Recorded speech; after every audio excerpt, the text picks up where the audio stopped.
Living in Virginia, you're in the fast lane on the information superhighway. We've invested $3 billion in Virginia's broadband network to give you one of the fastest internet connection speeds in the world, so you can build relationships, bring new business to our state, and meet the future of education. It's amazing what we can do together.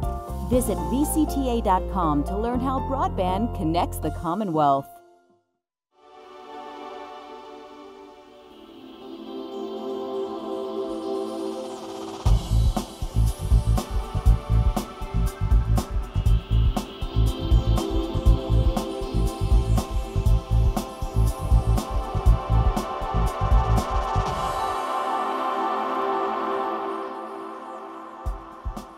From the General Assembly and the City of Richmond, I'm Woody Evans for Cable Reports, brought to you by the Virginia Cable Telecommunications Association and Comcast, connecting Virginians to their government.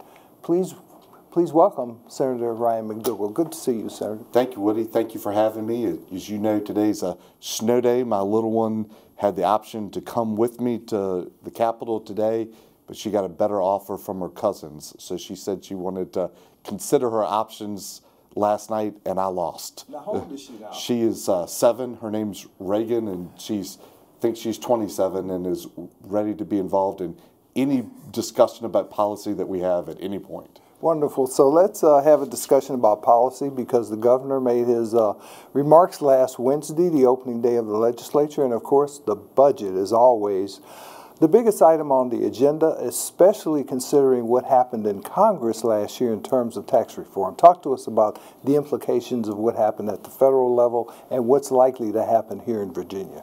Woody, every year when we come to Richmond, the budget is the #1 item that we look at. This year is the second year of the budget cycle. So in Virginia, very different from our federal colleagues across the river, we create a 2-year budget. So last year that budget went into place. It lasts for this year and the next fiscal year. So it takes up 2 years. I was opposed to the budget last year because of the inclusion of Medicaid expansion. That is still in the budget. So we're looking at fiscal year 2, not calendar year, but it's July 1 all the way back to June 30 of 2021. So we're going to be, or 2020, so we're going to be looking at that part.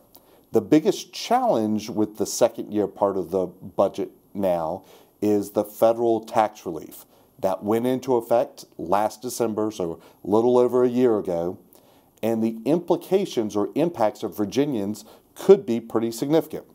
We have the opportunity to say we're going to pass on that federal tax relief to Virginians to include their Virginia taxes. Or we can make the choice, which I do not think is the best direction, to say that we're not going to pass all that tax relief on, and we're going to allocate that money to government obligations or government spending. So that's really the discussion that we're going to have. There's been a lot of different proposals, and I'm sure that there'll be some additional ones before we get to the end of the day. The governor has proposed spending a portion of that money and giving a portion of that money back to people in what's called an earned income tax credit.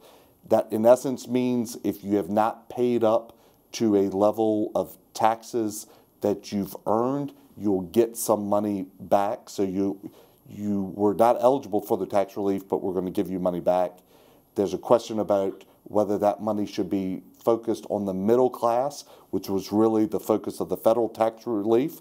And that's my position. That's the direction that we should go. But there are a number of different ways we can get there. The complicating factor is every accountant knows that tax season is rapidly here. I mean, it's not approaching, it is here. And we need to have some certainty in the system so that they can make sure Virginians are making the best decisions on their taxes. And so we're trying to move this process forward.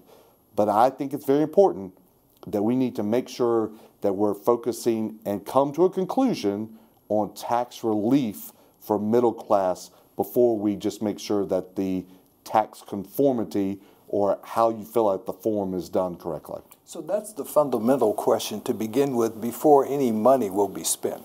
Absolutely. And then once we make that decision, we'll know how much money we have left to allocate. It's kind of like any employment situation.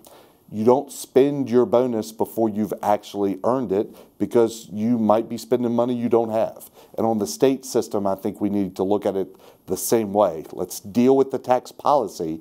Let's make the decision of what middle-class Virginians will take home. And these are really the small business owners, people that own small LLCs or private partnerships, small businesses. They're the ones that are going to be impacted either positively or negatively the most. Now, talk to us a little bit more about the details, because as I understand it, at the federal level, the standard deduction was raised for individuals and for families. The standard deduction was raised on the federal level, and that is certainly one of the options we can do on the state level. Not everybody knows what the standard deduction is or how much that is. Virginia is one of the lower states as far as standard deduction, and that's one of the options. There are also some other formulas where you can increase the amount of money that you could take from your local or state taxes. That's called SALT. Or you can go with what I think is cleaner, just a straight credit back per person, per family, and that would come up with the number that you would have received from the federal tax relief. I think that that's personally cleaner, but it is really as much style over substance, so we need to make sure we can come up with a way to account for it.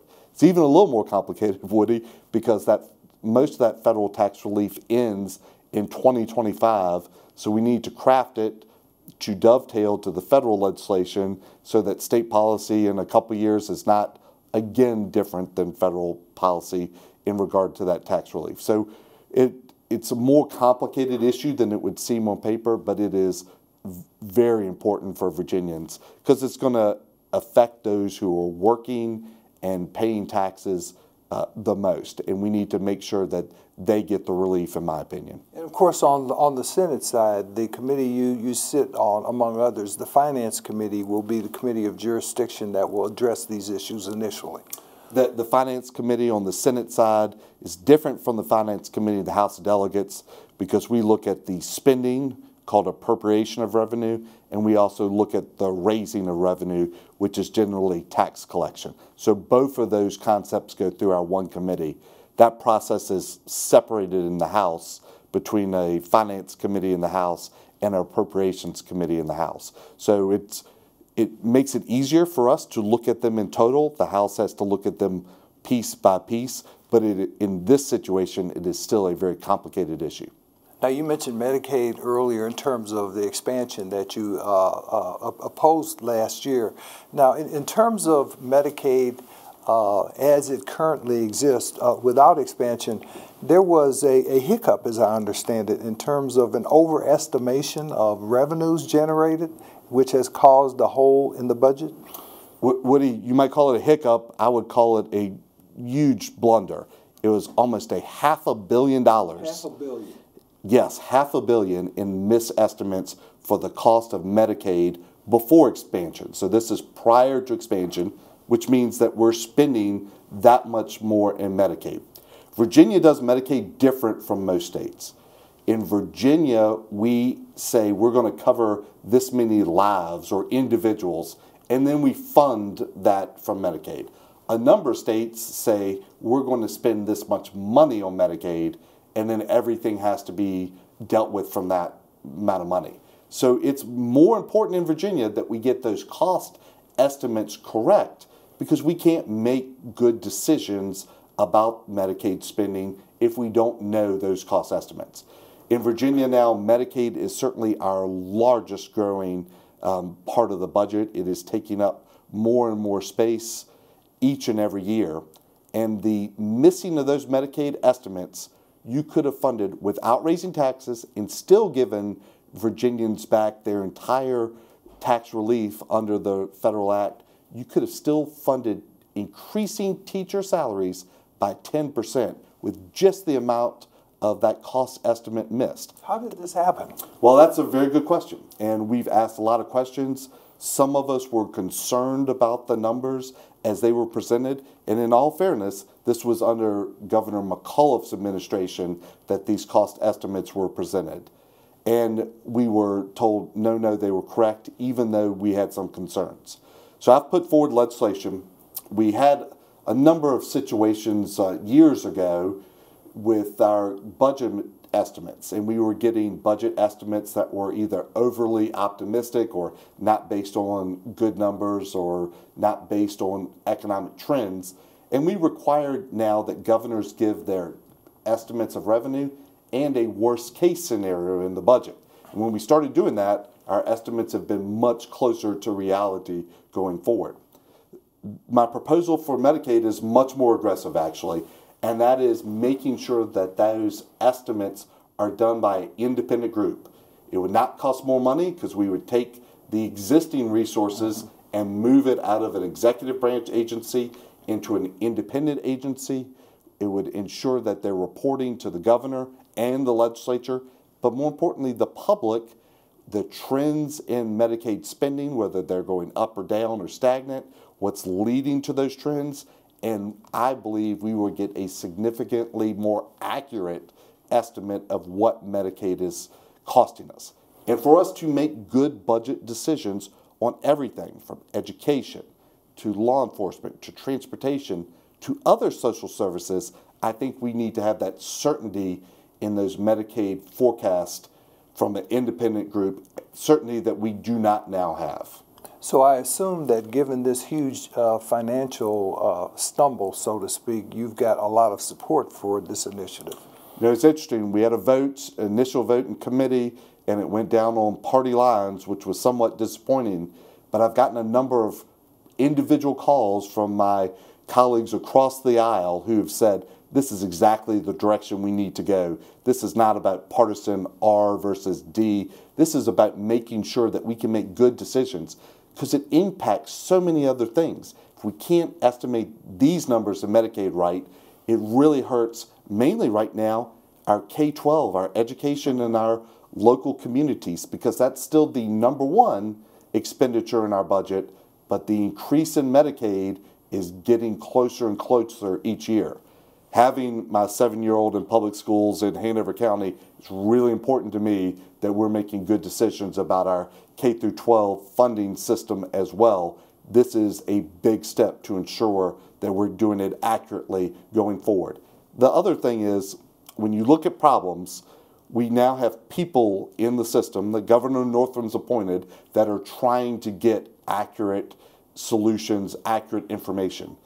But it can't only be about people, it also has to be about systems. This creates a system, so regardless of whether there's a Republican or a Democrat or liberal, conservative, independent, we will have a system that is getting that information out in a more accurate, reliable manner.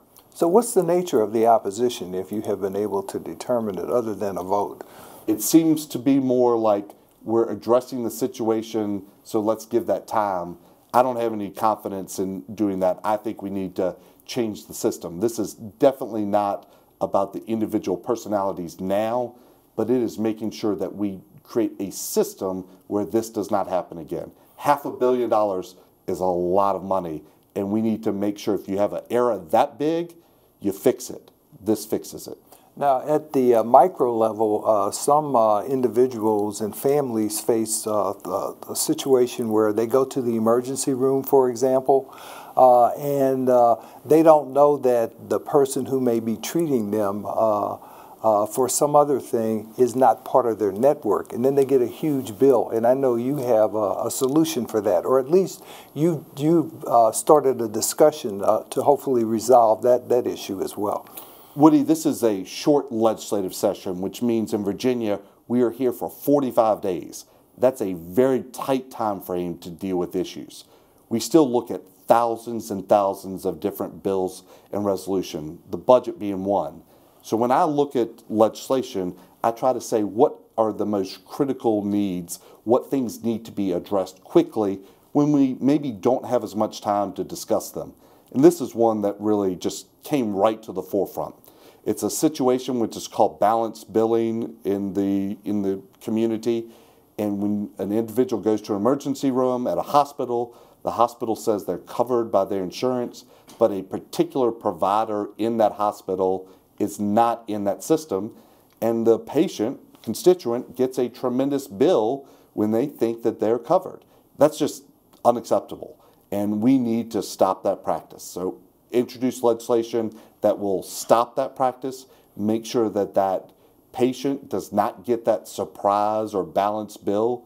Also have provisions for when you go just to your normal doctor and you're having another procedure to make sure that there's notice and information so the patient can make a good decision. But in an emergency situation, we don't have time.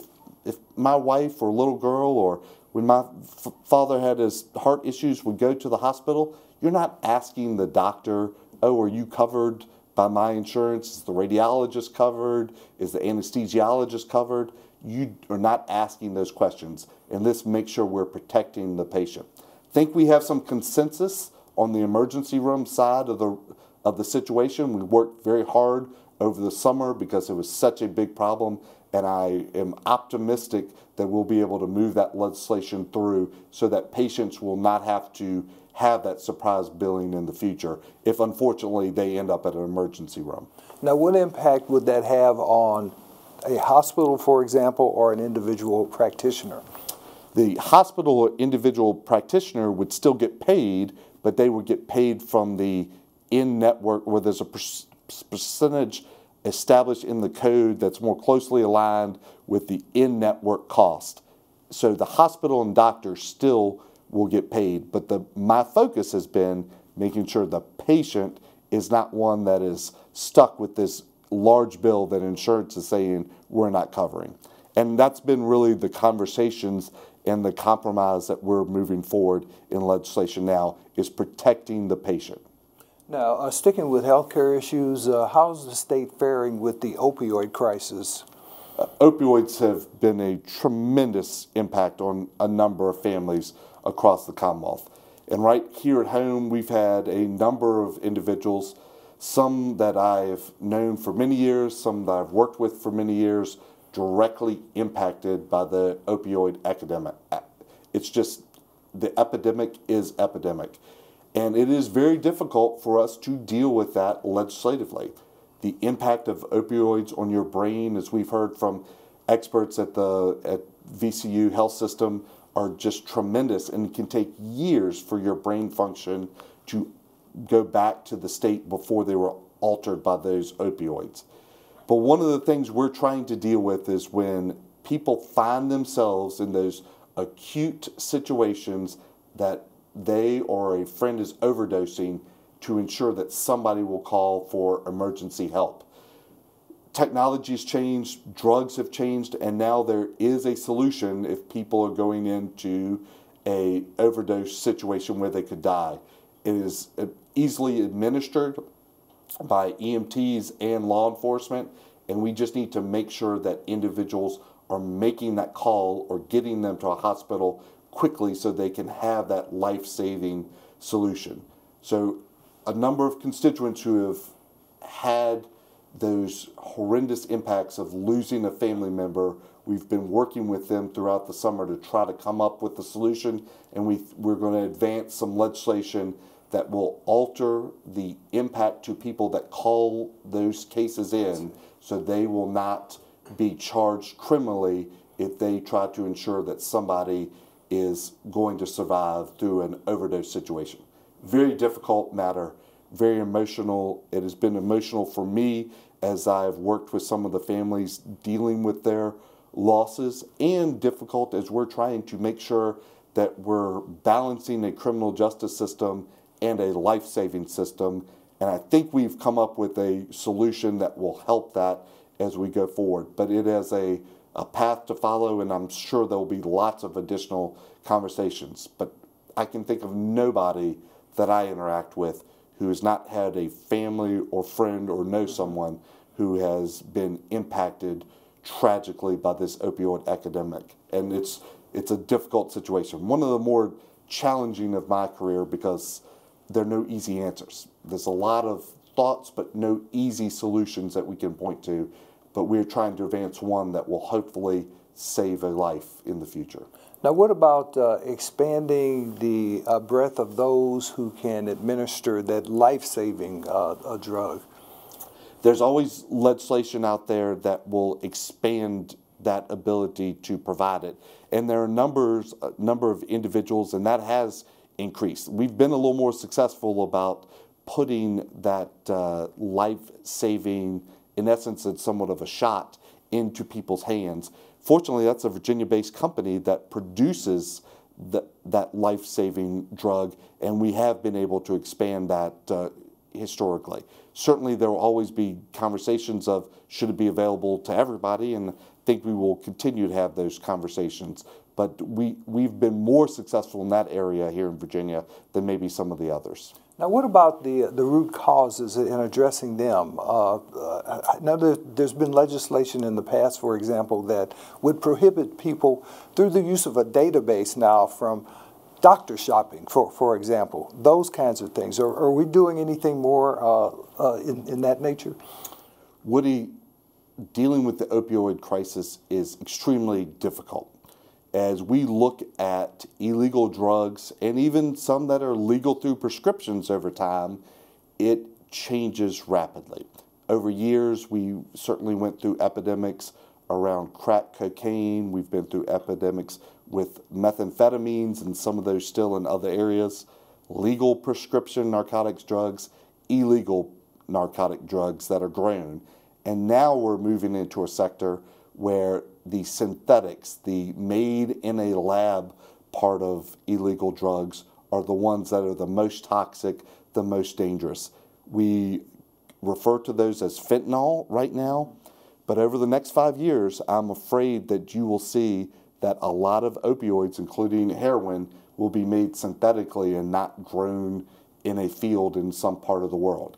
So chasing that and making sure that we're putting in place statutes from the law enforcement side and from the rehabilitation side are extremely difficult. The other thing we find is that drugs are a business, unfortunately, like other businesses. And as we crack down on certain areas, then new types of avenues become more creative and move in that direction.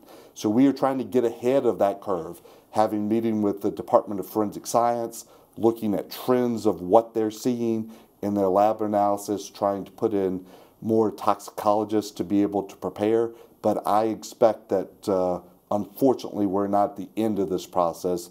We're right in the middle, and it's still going to be a bumpy road. We have a lot of work to do. So just like the technological explosion in terms of IT, for example, obviously people are learning how to synthetically manufacture these drugs, and it keeps us behind the 8 ball. It does. They're more creative, and because it's an economic driver for them, they're always trying to be on the cutting edge.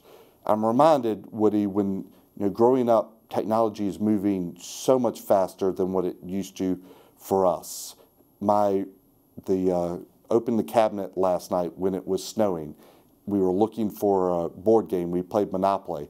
And my little girl saw a DVD for a movie and asked me what it was because she didn't know, because she streams everything now live. So my 7-year-old Reagan is asking me what a DVD is, and it was a little hard to explain, I have to tell you, what it is. But the technology in that area moves so quickly, but it also moves so quickly in other areas.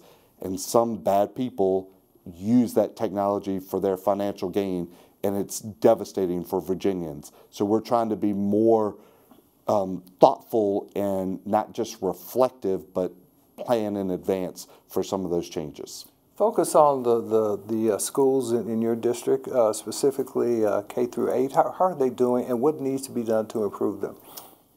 We have great schools in Hanover. I just can't say enough good things about them.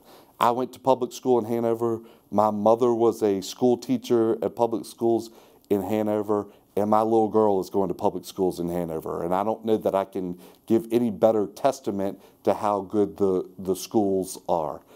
We're very fortunate.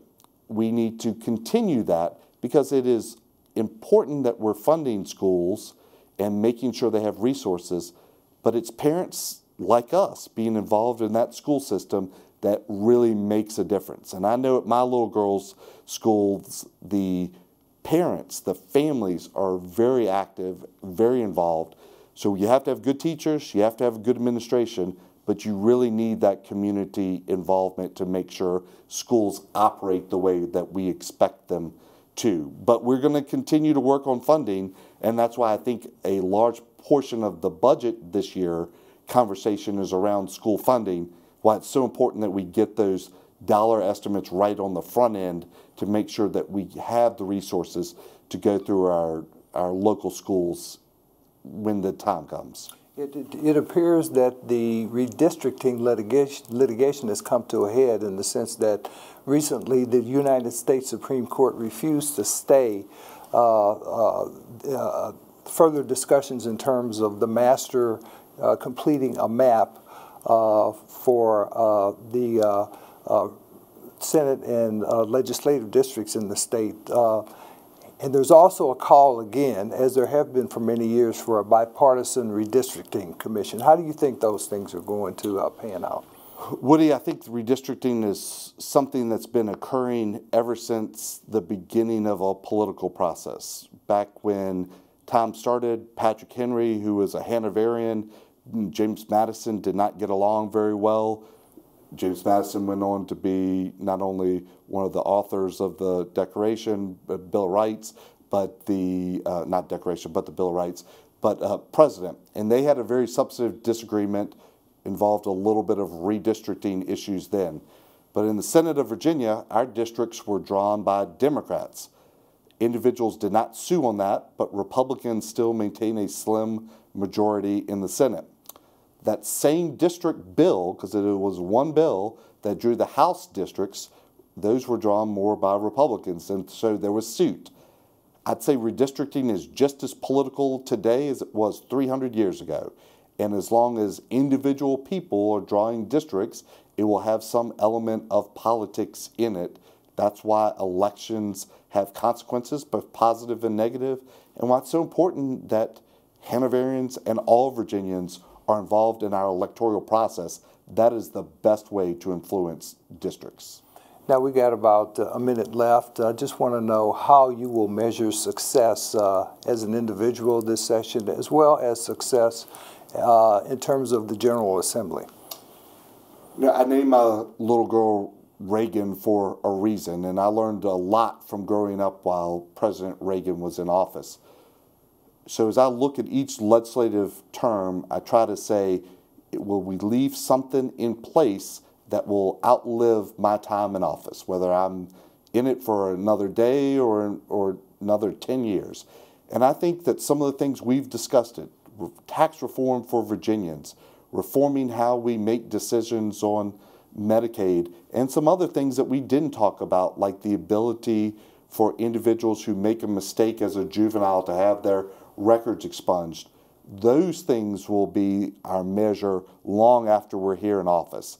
It is a difficult decision for us citizen legislators that have to go home and have real jobs after this 45-day session. But it is important work, and I thank you for allowing me to come and talk about it. Thank you for being here. Thank you for watching Cable Reports, brought to you by the Virginia Cable Telecommunications Association and Comcast. Until next time, I'm Woody Evans. Mm-hmm.